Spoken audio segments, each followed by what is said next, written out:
All right, so stage 2, we have advertise. Okay, so advertise, headcount, again, we're at 1. Okay, so just you, it is still, you're all by yourself alone in this world, starting this business by yourself, right? Your role is to be a doer. So the mistake a lot of people make at this phase, and just in general starting a business, is they see people like Alex, people like myself, and they say, look at what they're doing, I should be doing that. No, you should be doing, you should be in the weeds, and you should be getting your hands dirty. Okay, your leadership structure right now is you don't have one. You are the leader and you are leading freelancers. Okay, so at this point, you don't have any full-time employees, or at least most businesses in this realm do not. And the number of companies here is 30 million. And the reason for that is because there's no actual statistical differentiation in the Census Bureau. I would imagine that there are fewer companies that use contractors and vendors than ones that are solopreneurs. It's just that I couldn't find a really good data source for it. So I would just imagine it's less than 30, but more than whatever the next level is. So the first function we have is product. All right, so these are the goods, services, and results that you deliver. And so the problem at this level is that paying customers have higher expectations. The product is unreliable and or not good enough. Now, to graduate, you have to fix it to be good enough for now in an unscalable way. All right, and so this is what this looks like. So valuable over scalable. So you need to work more and make sure they actually get the result they want. And then try and build a better version of it that delivers that same result that is scalable. So first, optimize for experience and result. Then later worry about, okay, well, I had to drive and pick that person up. And then I had to go to the airport. And then I had to do X, Y, and Z. And I'll tell you an interesting factoid about this. So there's a business that we're launching that's a treatment center for addiction. And part of that model is that we're willing to pay for somebody's flight and we pick them up from the airport in order to take them to the treatment center. And so some people might think, oh, that's crazy, that's unscalable. Well, it's just there's a cost associated with every service or benefit that you have. And if they're willing to pay for it and you're willing to deliver it, that's just called free exchange, which is a wonderful thing about capitalism. All right, and so one of the big errors that new entrepreneurs make is they spend so much time trying to make their offer scalable, they forget to make it valuable. And so that's really the big theme here, is because the main big thing for this stage is advertise. We more or less did fix a lot of the things that we had earlier, but the clear focus of product is that you just want to make sure that it's actually good and don't worry at all about scalability. Then we move on to the marketing. All right, so marketing is how you tell people about your stuff.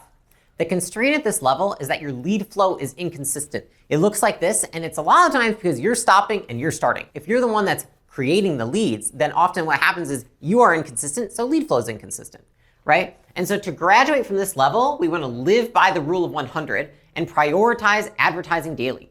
Okay, so what this looks like is getting consistent inputs. The rule of 100 is that make 100 dials, make 100 outreaches, send 100 texts, send 100 emails, not every other day reaching out to your leads, not sometimes reaching out to your leads, not only when you need it reaching out to your leads, but every single day reaching out to your leads. And it's the consistency that's the most important. Most people, where they go wrong here is that they stop advertising when they have enough customers. Very soon when you don't, you're going to wish that you had been doing it all along.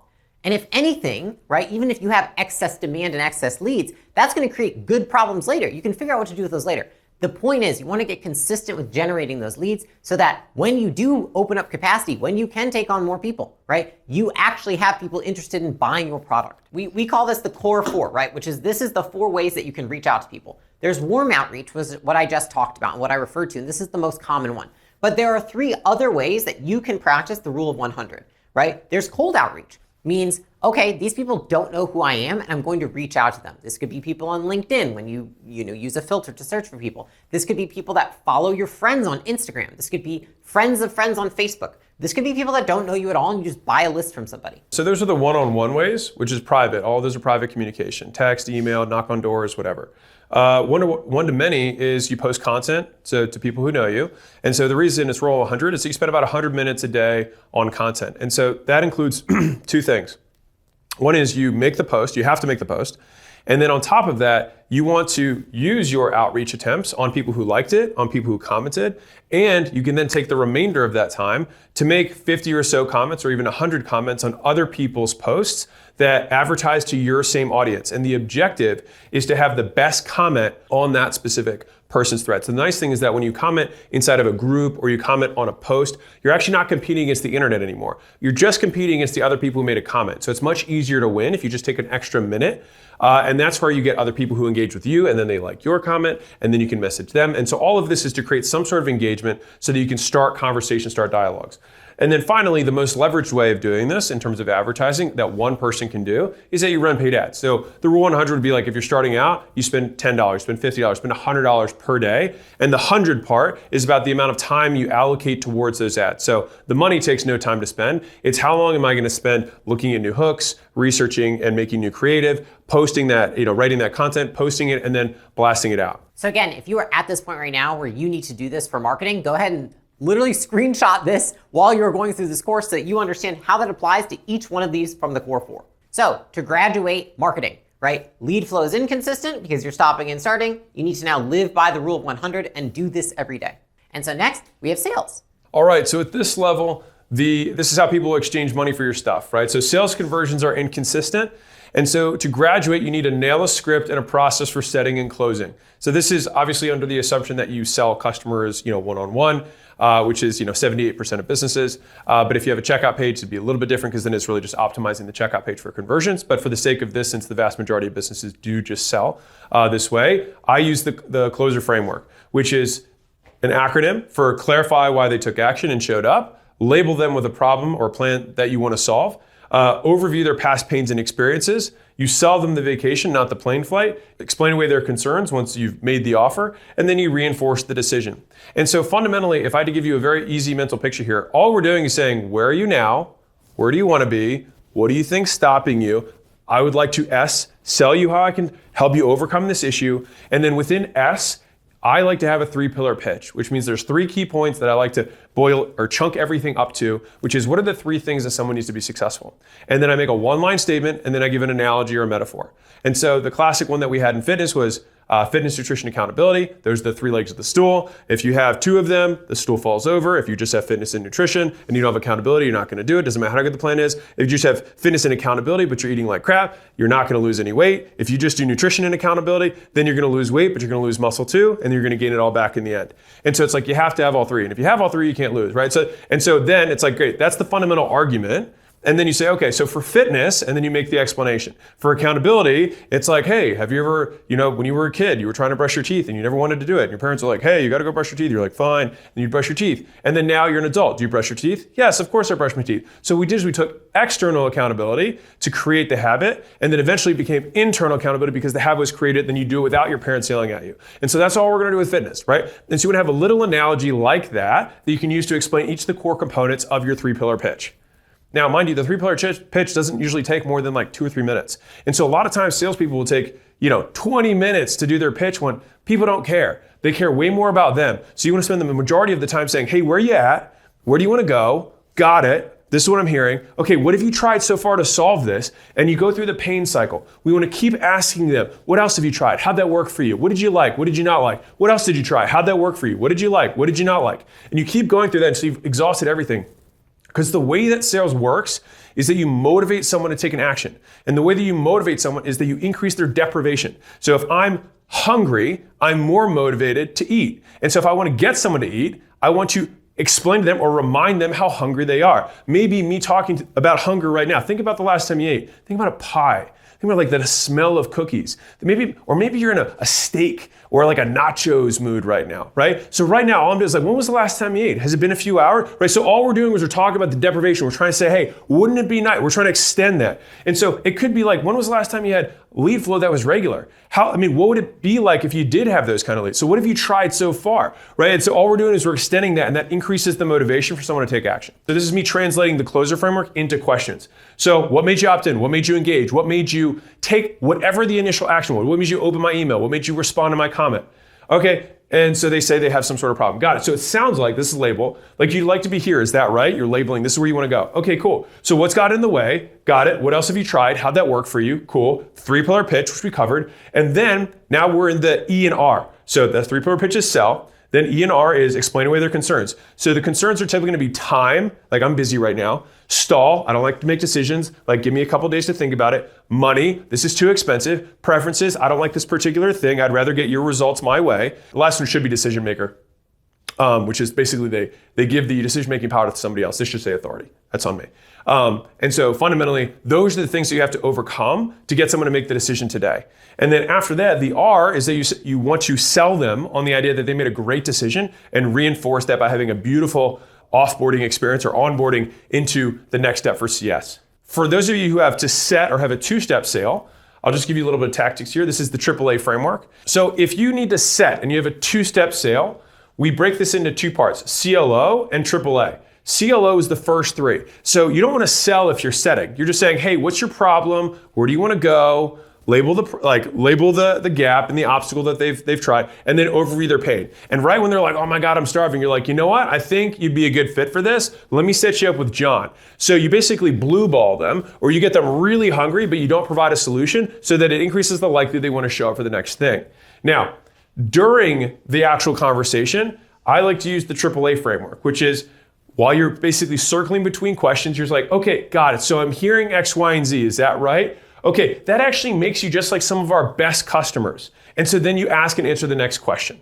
And that's it. And that's basically how you move this script really seamlessly without it sounding like really robotic. That is such a key point at level 2, which is now you've already made your first sale. Now we need to get consistent with the sales process so we nail it down with script for setting and closing. And if you're just starting out and want to learn how to advertise at the basic level, watch this. Real quick, can I get your email address? Because I want to send you $1,000 of free stuff straight to your inbox. And the way I'm going to do that is through the school games. I will help you build a community and monetize that community through school. And this training is the type of stuff that people charge $1,000, $5,000 for, $10,000 for. And it's yours absolutely free. And the reason I'm doing all this is because I just became the co-owner of school. And to commemorate that, I wanted to make the most insane offer ever. If interested, click the link and I'll see you on the other side. Great, so then we move to customer service, which is how you get customers to refer, retain, review, and resell. Okay, so at this level, the constraint is that paid customers have higher standards and complain more than the free ones that you were used to, right? And so to graduate this level, we need to nail down a customer service script to deal with upset customers and get testimonials from happy customers. These are both responsibilities of customer service. And so let's look at the first one, right? We're gonna nail down a customer script to deal with upset customers, and that looks like learning the angry boat, okay? So let me tell you a little story about the angry boat, which is, the angry boat is essentially when a customer comes to you and they're extremely upset about something, right? You're actually gonna get more upset than that person because only one person can be in the angry boat. So I'll give you an example of this. So say that I have a customer and they signed up for a workshop that we host. And they're extremely upset because they realized all of a sudden that they signed up for a date that doesn't work for them, but it was the only one we offered. And they're like, what am I gonna do? I can't come to another date for 6 months. When my rep gets on the phone with them, when that person's saying, they're like, I can't do another date for 6 months. My rep is gonna get on the phone and be like, I can't believe this. That's unacceptable. I can't believe the fact that you have to wait 6 months. I'm so upset about this. I'm gonna have to do something about it. And what you'll see is that only one person can be in the angry boat at once.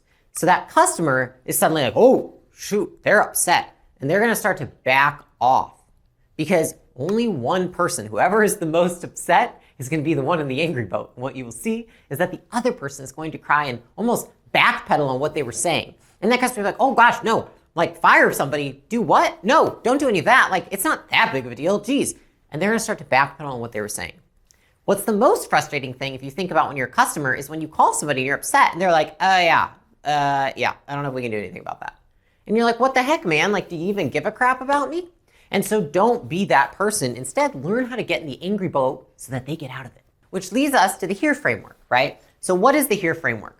First, we're gonna hear the customer out. Here's the thing, you need to let them vent and you need to shut the fuck up, okay? Let them talk, let them be angry, let them get it out, okay? Engage with body language and short responses. Okay, gosh, oh my goodness, okay, yeah, okay. Just acknowledge what they're saying, let them get it out, right? You're gonna hear them out. The second thing you're gonna do is you're gonna emphasize and acknowledge how awful the experience was, okay? You're going to agree with their thoughts and feelings and escalate beyond their upsetness. oh my gosh, you know what? I cannot believe that you've had to deal with that. I can't believe that we signed you up for that, not knowing that you couldn't even come for another 6 months. This is ridiculous. I am so sorry. You must feel so frustrated that you spent so much money and you can't even do this for 6 months. I am so sorry and I'm so upset. Do I need to fire somebody? You see what I'm saying? Once you've emphasized and acknowledged, you need to apologize for the issue. Does apologizing actually do anything? No, but apologize, okay? Apologize for the issue. Does this make it right? No, but taking accountability for the impact and inconvenience you have caused them will help them, right? So it's like, hold on, Mary, I wanna take a second.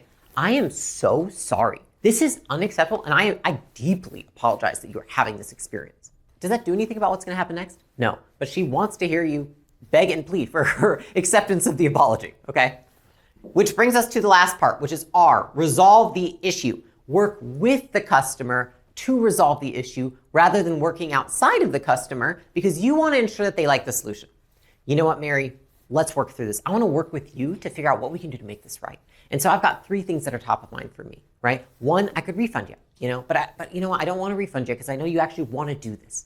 And so the second option I've got is that I'm going to work to get, I'm going to go to my manager. I'm going to do whatever I've got to do to get you into the next one. That's at a time that works for you. I have December 12th. Does that work for you, Mary? Okay. Or you know what, Mary? I've got a third option. Okay. My third option is that I can get you into our next level event. And I know that you didn't pay for that, but you know what, Mary? This is our fault and I'm fucking pissed about it. And so, I'm going to take my paycheck. I'm going to put it towards getting you to our next level event. Mary, out of those options, which one sounds the best for you? Or is there something else that I missed out that would have been best? And so that is the HERE framework, and that is how you're going to de-escalate upset customers. And so here's the thing I want to explain. Do not back down from an upset customer. Do not cower. Always confront it. At this stage, a lot of the time, the reason that people don't do this is because they lack the skill of being able to have hard conversations. And so use this to have hard conversations. It can be with your customer, it can be with your spouse or your friend, right? And so if you use that, then what brings us to is the next one, which is understanding how to get testimonials from happy customers. So we know how to deal with upset customers. The next piece you need to graduate is to know how to get testimonials from happy ones. Because at this point, you're still a new business, right? You still don't have that many testimonials. You're not going to be able to continue growing unless you have all this social proof that you're capturing, okay? And so what you want to do is learn the Epiphany Bridge script, right? And that's really understanding the internal and the external journey from where they started to where they end up from using your product, service, etc. And so what does that look like, right? First is the internal struggle. What was rock bottom like? What were you doing before this? What had you done?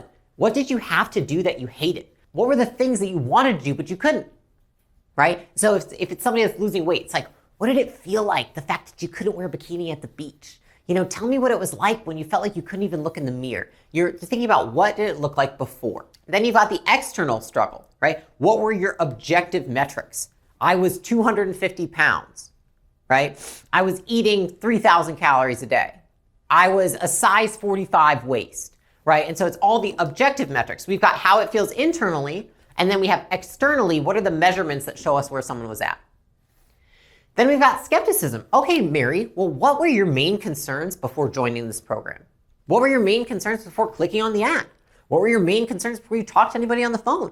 What customers can relate to is they can relate to the pain another customer felt before they worked with you, before they bought your product, or before they experienced your service, right? And more people relate to the pain than they relate to the solution, because the people that are watching or reading the testimonial don't have the solution yet. So you really want to dig into what were they skeptical about? Where was the pain? The next piece is what made you do it anyways? Why did you decide to do it, Mary?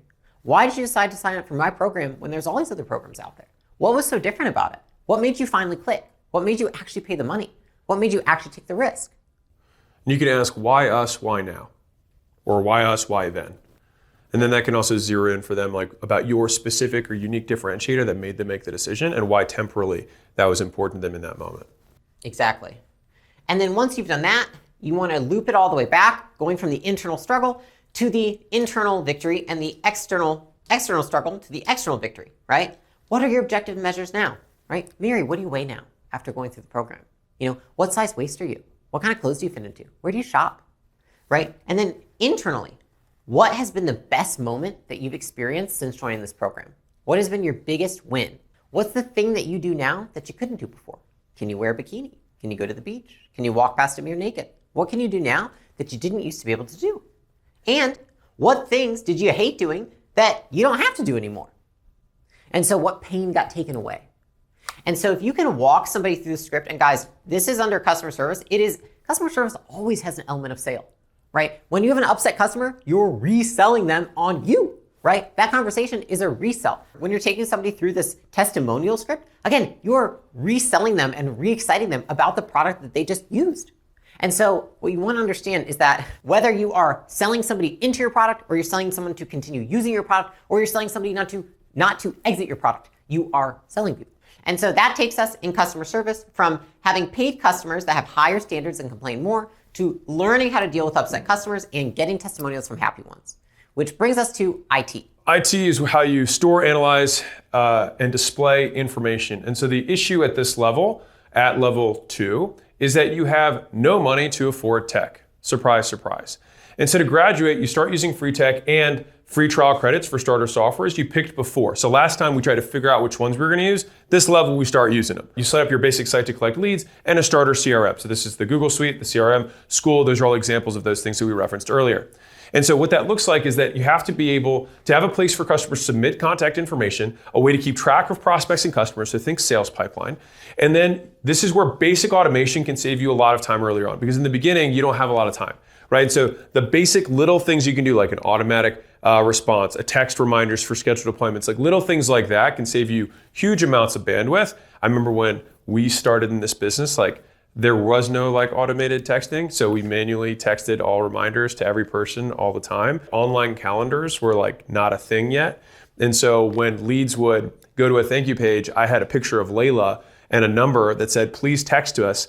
Text Layla to figure out when you can come in. And then my 201 version of that was, hey, text Layla 2 times that work for you. That way we could start with the time, and then she could just say, that works for me or not. So technology is advanced, but fundamentally, this is what has to occur. And so you start with things as simple as Google Suites or School to get those first steps going and get the first sales.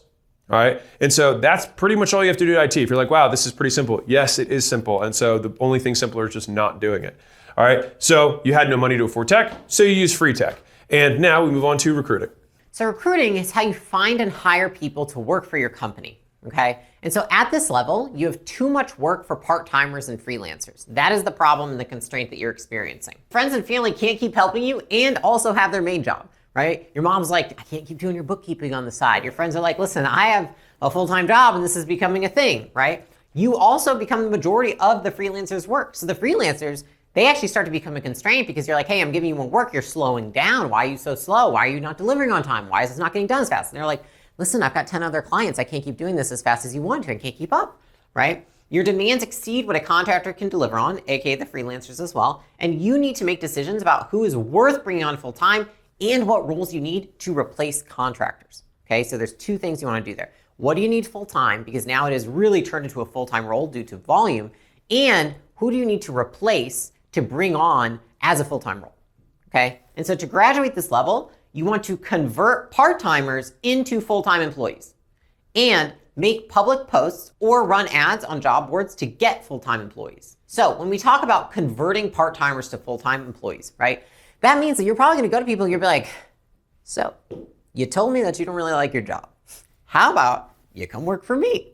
That is the conversation that you're going to have time and time again with people that are working part-time for you and have a full-time job. And this is something we walk businesses through all the time, which is you're just making them an offer, right? And so that's part of this is, can you get the part-timers to be full-timers, right? Some of them are gonna be like, F no, you're never gonna be able to pay me as much. Some of them are gonna say yes. They're gonna be like, I don't like my job and I want a shot at this, and maybe this will turn into a big thing, right? For those who say no and miss out on the biggest opportunity of their lifetime, right? We wanna look at how can we recruit people, right? And I would suggest doing this. Start with basic recruiting platforms like Indeed or LinkedIn, right? Both of those have internal candidate pipelines, and you can also post on your social media, right? And so if you've never done this before, these are the 2 things I would do. One, this is an example post that I have posted. I still do this, right? And actually it's even better that I have a bigger audience. This was a post I put on LinkedIn, right? I'm looking for a director of customer success. Here's what our current scores like. If you know somebody, apply here. Copy my post, post it on your social media, right? So that's one way you can get people for full-time roles, right? So even if you have a really small thing, here's what I would tell you. When I was first hiring for an executive assistant, I posted on my Facebook, and one of the first people that responded, she still works for me today. Came from a Facebook post. I had no friends on Facebook. I had like 1,000 or 500 something, right? Maybe it was more than most people, but less than a lot. Wow. And okay, whatever. 1,000 must be nice. And that person came from an old personal training client I had, and she still works today. She went from Gym Launch to Prestige to Allen to Acquisition.com. She is still here. Her name is Yasmin. And she came from a post just like this. The second thing you can do is start with a basic platform like Indeed. And I swear to you, Indeed is so easy that I don't need to explain to you at all how to use it. If you log in, you create an account, it will step by step walk you through exactly what you need to do. And it will even do automated reminders and reach outs for you. So that's the first platform I would start with when I'm hiring people right now in this phase of advertising. What happens is that you have too much work for part-timers, you convert them, or you run ads or make posts to get full-timers. Which brings us to human resources. As the king of resources of humans, the constraint at this level is that you are treating contractors like full-time employees, which is illegal, unfortunately. And so to graduate, you set employees up as W-2s. That's at least what it is in the US. In other countries, it'll be different, but there's probably going to be some full-time employee status that you need to make sure that they get set up properly. And so what it looks like, and this is directly from the IRS, this is a 20-point checklist for, is this person an independent contractor or is this person an employee? And so I think it's 13 if I'm not mistaken. No, yes to 5 of 20 means they're probably an employee. So literally if you get over 25% of these as yeses, you would qualify, or the employee would qualify as being full-time. The reason that's important is that means that you have to withhold taxes, you have to pay payroll tax, Medicare, Medicaid, all that kind of stuff on top of what you normally pay them. So if you're like, wait, this means that it costs more. Yes, running a business costs more money, especially if you want to go legit. Some of you might be like, well, I had a mentor say, don't worry about that stuff. Well, I'd say like, how big is that mentor's business? But beyond that, like all of this has to do with risk, which is like, you can absolutely run completely illegal businesses. Drug dealers do it all the time. The thing is that you run risk. And so it's a question of how much risk do you want to incur? And so our recommendation is to be by the book. And I'll zoom out one step. If you making the extra payroll cost puts you out of business, then that would be a greater risk. And so you can, and this is, I'll probably get sued or something for saying this, but I get what it's like to start out. And sometimes, again, it's how much risk am I willing to take and what is the larger risk here, right? Like if you had, for example, completely compliant advertising, the most compliant way to advertise is to never tell anyone that you exist. And so that then guarantees that you'll go out of business. And so the idea is that like everything you do in business is managing risk rather than saying that this is risk-free or this is 100% guaranteed. It's just levels. Our recommendation, just go by the book as long as you can afford it. This is the actual risk. You're like, what? How much is this? So one is you can get sued for back taxes and you have to pay penalties and interest. And so that means right now everybody loves you, but maybe in a year, one of those employees leaves who was an independent contractor and says, you know what? When they get their tax bill, they're like, oh, I didn't pay taxes. I shouldn't have to pay taxes. I was an employee. And then they're going to pull up that checklist and say, well, did you have to show up on time? Did you have regularly scheduled meetings? Did you have a uniform? Were you customer facing? Like they have the list that they have there. If they meet 5 of them, they'll win. And then the IRS will go after you for the taxes they should have paid with interest and penalties. And now if you do that for, call it 10 people, and you do that for 2 years, then you have 2 years of back taxes, penalties, and interest across a lot of people. Because once they find one, what do you think the IRS does? Well, they're trying to get money. And so they just pull the thread and see, let's take a look under the hood. Let's see what else you messed up, which is something that I personally would prefer to avoid. And so the bigger you are, the longer you let it go, the larger your turnover, the larger your liability, the larger your risk. And so now on the other hand, having to withhold taxes decreases their gross pay to them, the independent contractor, and costs you more. But again, this is just what going legit means. So my TLDR on this is relax, don't be a jerk, and you'll be okay as you transition everyone over to full-time employee or W-2, or replace the ones that don't want to make the transition. That wraps our human resources at level 2, which moves us into finance. All right, so finance is how you report and manage your money. And so at this phase, the constraint is that you don't keep track of your money or have a way to pay taxes, which is a problem, right? And so to graduate, you want to spin up a QuickBooks or an equivalent to that. You want to save for taxes and you want to check your bank account daily. Okay, so here's the thing. New business owners often forget that they're going to have to pay taxes. And then they get surprised with this massive tax bill and they're like, oh my gosh, I don't understand. How am I supposed to pay these taxes? We're like, yes. So you're supposed to be saving for those quarterly, right? And so the best thing that you can do as a business, especially if you're somebody who likes to spend what's in their bank account, is start paying taxes quarterly, okay? This also teaches financial discipline. And so in order to do this, the one caveat I will say is that you need to have a not sketchy CPA. I can't tell you the amount of people that come to us and they're like, my CPA said that I could pay for my wife's wardrobe and my, guys, if it sounds like it's illegal and it could be risky, don't do it because it's not worth the peace of mind.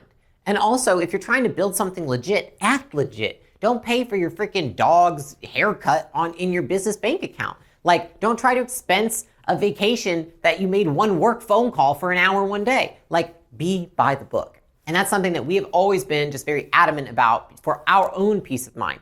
And so here's the thing. What you want to do is you want to make sure that you get a good CPA, and then you can have that person tell you how much money you need to set aside to make quarterly tax payments. Now, you could pay taxes all at the end of the year, but for new business owners who don't have the best financial discipline, you don't have a CFO, you don't have a controller, you don't even have an accountant, it makes more sense to pay these quarterly so that you're not spending money that you're going to have to pay the IRS later, okay? Now, the second thing to that is you need to develop a personal habit. Right now, you don't have a P&L. You don't have somebody telling you this is how much money you have, but you do have a bank account. And if you check it daily, you're going to at least understand the flow of money. And you will feel every expense that hits it. So you're going to be more financially disciplined. It's very similar to if you're trying to lose weight, you want to start weighing yourself every day. You step on the scale every morning and you're like, yeah, you know what? I did eat that froyo last night. And I weigh more today for it. And you know what? Now I feel crappy. I probably shouldn't eat so much today. The same is going to be with your bank account. You're going to check it and you'll be like, why did I buy that computer monitor when I already had one that was fine? I don't even have that much money. I'm not going to do that again. You want fast feedback loops. Because right now, you're at a point in your business where having fast feedback loops is better than having very accurate, precise, organized ones. You just need to have a pulse on what's going on. And so that's it. In order to graduate finance, you don't keep track of money or have a way to pay taxes. You start to keep track of money with something like a QuickBooks or an equivalent. You save for taxes with a non-shitty CPA, and you check your bank account every day. Which brings us to the bottom line, right? The constraint is that new customers were inconsistent. And to graduate, you need to let more people know about your stuff. That's it at the end of the day. And if you are brand new to business, because this is the last transition where we have no employees, so going into the next video will be our first 4 employees, our first full-time team that we have at that point. But if you're not there yet and you're like, I'm still not sure what business I want to do, School is a platform that helps people start their first business online. It's one of the cheapest businesses that you can start. It's a very fast feedback loop. And it's online, so you can go wherever you want all over the world, which is one of the advantages. And right now, 1 out of 2 people who start a paid community on School make money online. So we're very proud of that statistic. And so we let people start for free. You can click below and you can get started. We have tons of in-depth training inside of there for you to get a taste of step by step exactly what you need to do, what the best model is, what the best pricing is, all of that stuff. I take a call every week in there to answer questions in real time. If some of the stuff that we went over was a little bit basic for the level of business that you're at, 2 things. One is that's by design because this is for a smaller business owner up to this point. We're going to keep going all the way up to 500 employees. So we've got room. But if you want to jump to those videos that'll be specific to you, I would encourage you to get a custom $100 million scaling roadmap. And so we put a ton of work into this whole system by department all the way up. So let's say you've got 30 employees. Well, you probably want to know what you need to do to get to 50 and then from 50 to 100, right? And so we actually have this delineated with more detail, broken down by department before and after the transition. And so, like I said, if this is basic for you, cool. That's why we make this more advanced stuff and we can customize it for you. But in the meantime, we're going to go all the way from cradle to grave, from no humans to all the humans. All right, so that being said, we'll see you in the next vid, which is stabilize. 1 to 4 employees. See you there.